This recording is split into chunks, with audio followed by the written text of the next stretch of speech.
veut dire ne pas parler. Merci. Donc, je souhaite maintenant donner la parole à Madame la députée de Westmount-Saint-Louis.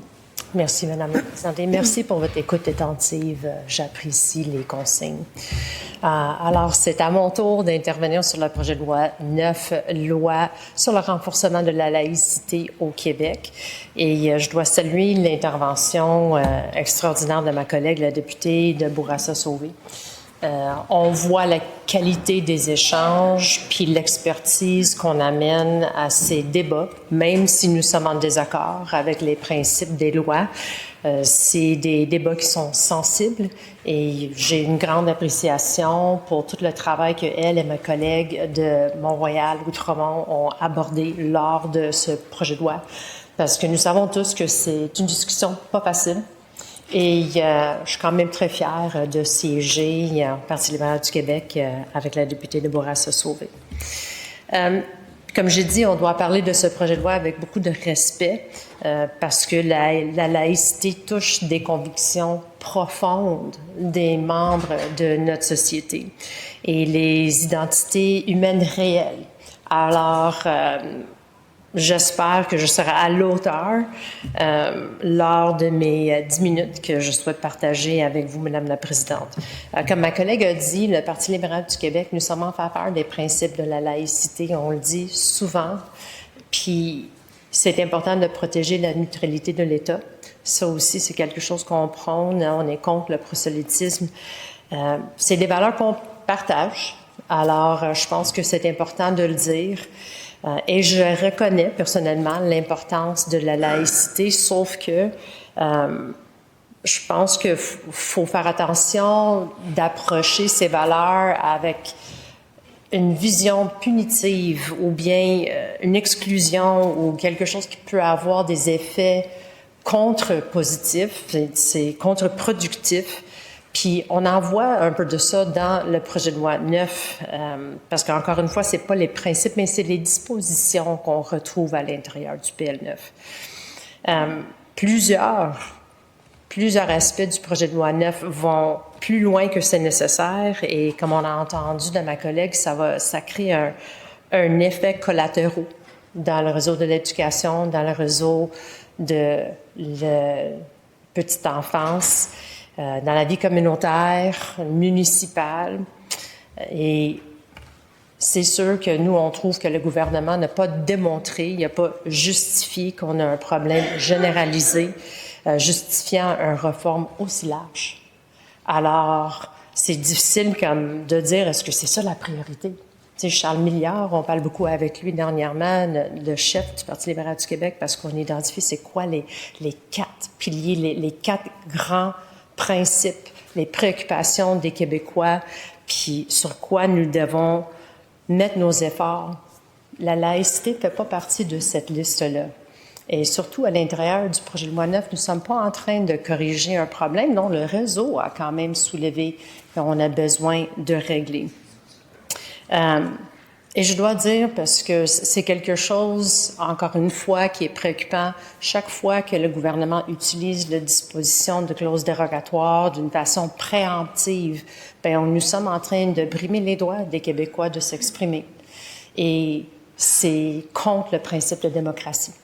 Et c'est la raison d'être de tous les collègues ici, au Salon Rouge.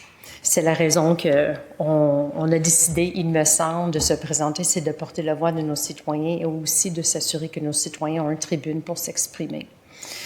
Ayant été la porte-parole en matière de famille pendant plusieurs années et jusqu'à le mois de février, j'ai parlé longuement avec les parties prenantes, avec les membres du réseau, et je partage leurs préoccupations en ce qui concerne les dispositions du projet de loi 9 puis l'effet néfaste qu'on va avoir sur le réseau de la petite enfance.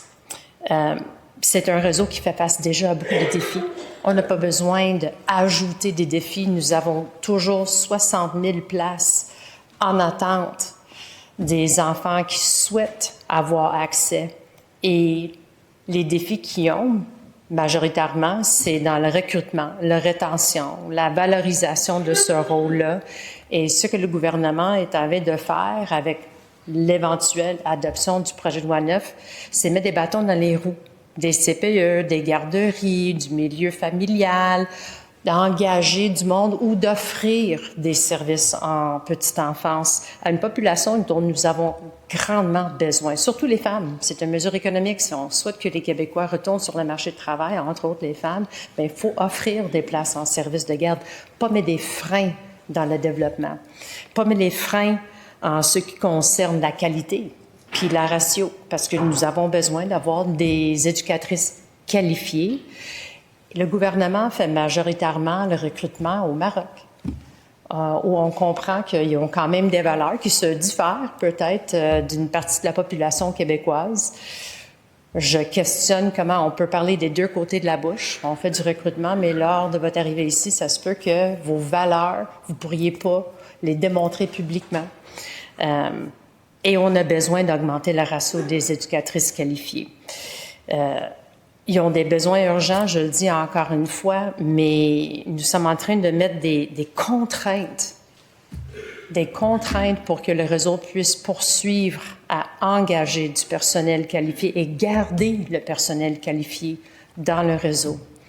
Et ça, c'est une grave erreur. Et on a entendu ma collègue qui l'a dit quand même que les intervenants, quand ils ont passé soit en commission parlementaire ou avec des discussions qu'ils ont eues avec nous, et j'ose croire aussi avec les membres du gouvernement, ont déjà signalé leurs craintes, leurs préoccupations et le risque de rupture de personnel, d'exclusion aussi quand on parle de rupture de leur possibilité d'engager du monde. Puis tout ça, ça veut dire qu'on aura une rupture dans les services qui sont à faire aux Québécois.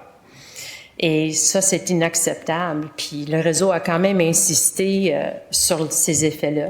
Ils ont aussi dit que nous sommes en train de régler un problème qui n'existe pas. C'est pas eux qui ont levé la main pour dire « Hey, nous avons un problème, puis on vous demande de venir à notre aide. » On a besoin d'avoir cet encadrement. J'ai siégé dans les projets de loi précédents où on a quand même mis en place un système de priorisation où le gouvernement a fait cette proposition. Il y avait aussi des principes qui ont été adoptés en ce qui concerne l'égalité des hommes et des femmes, l'égalité des chances d'avoir un accès à chaque place, de s'assurer que tout ce qui était enseigné, même les cahiers, les jouets, les livres qui soient laïques, fait qu'il y avait quand même des mesures qui ont déjà été mises en place. Alors, je ne sais pas si on met nos efforts vraiment à la bonne place. Et c'est vrai, les CPE sont des OBNL. Les femmes, entre autres, qui œuvrent au sein du milieu familial sont aussi des entrepreneurs. Alors, nous sommes en train d'envoyer un message assez particulier parce que j'ose croire qu'il y en a plusieurs, il va falloir soit qu'ils ferment leurs portes, et ça veut dire qu'on aura entre 6 et 9 enfants qui vont perdre des places, ou bien des CPE qui pourront pas offrir des places, même les garderies aussi, qui pourront pas nécessairement offrir, des garderies subventionnées, qui pourront pas offrir des places parce qu'ils n'auront pas d'éducatrices qui pourront combler ces postes. Puis c'est clair, les parents aussi, je m'en souviens très clairement des discussions que j'ai eues avec les membres du réseau, et ils ont dit, nous aussi, on n'a pas de problème, mais je ne savais même pas, ma collègue, quand j'ai écouté son intervention, qu'il y avait le sondage léger où on sait pour un fait que ça ne fait pas partie des enjeux que les parents ont soulevés comme préoccupation. Alors, encore une fois, nous sommes en train de corriger un problème qui n'existe pas et il va avoir un impact néfaste, non voulu, j'ose croire, même par le parti gouvernemental, mais c'est là où ça me désole parce que tout le monde l'a dit, tous les partis prenants ils l'ont dit lors de leurs auditions en commission parlementaire, ils l'ont dit dans leur mémoire, ils ont envoyé des lettres, j'ai lu les commentaires sur le greffier qui sont très clairs, la population ont dit. Ça, il va avoir un impact sur nous. Et j'espère que le gouvernement va écouter le réseau quand il demande un moratoire, parce qu'on comprend qu'ils vont poursuivre quand même avec ce projet de loi dont, évidemment, on ne peut pas voter en faveur de la prise en considération, mais j'espère qu'ils vont accepter le main tendu du réseau qui disent « Nous avons besoin d'avoir un moratoire parce que nous avons besoin d'évaluer l'impact, parce qu'il n'y a toujours pas une évaluation d'impact qui a été faite par le gouvernement et ils ont besoin de savoir comment ils doivent agir lors de la mise en œuvre du projet de loi. Parce qu'encore une fois, on peut penser aux éducatrices, on peut penser au réseau, on peut penser au CPE, Mais au bout de la ligne, nous avons une responsabilité de penser aux enfants et de penser aux familles. Puis c'est eux qui vont être responsables, puis c'est eux qui vont prendre toute cette lourdeur sur leurs épaules. Merci, Madame la Présidente. Merci beaucoup, Madame la députée de Westmount-Saint-Louis. Maintenant, est-ce qu'il y a d'autres interventions? Le rapport de la Commission des relations avec les citoyens portant sur le projet de loi numéro 9, loi sur le renforcement de la laïcité au Québec, est-il adopté? Adopté sur division.